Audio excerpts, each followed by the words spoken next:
Il est joli, il n'est pas abîmé, il n'y a pas une écaille qui manque. La prise est assez exceptionnelle.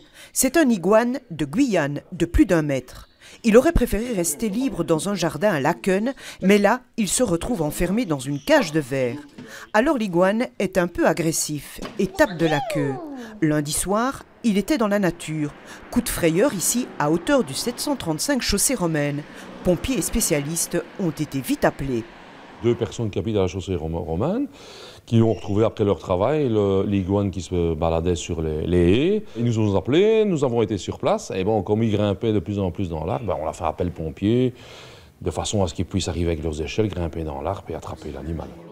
L'iguane se remet à peine de ses émotions. Pour ce pompier formé pour capturer les reptiles, cet iguane va encore grandir. Dans 2-3 ans, il peut facilement prendre encore 1,5 fois sa taille et encore au maximum doubler de sa taille. Ce grand reptile peut encore rester une quinzaine de jours dans ce terrarium. Et si son propriétaire se manifeste... Si le propriétaire se manifeste et qu'il a toutes les autorisations pour le détenir, bon, on lui remet, c'est tout, simplement. Les Bruxellois sont assez amateurs de reptiles.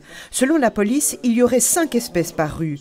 Quant à ce spécimen, soit il retourne à Laken et son maître reçoit une facture de 300 €, ou il entame une nouvelle vie au parc Péri d'Aïza. Vas-y, ressort ta langue, couillon. Ressort ta langue.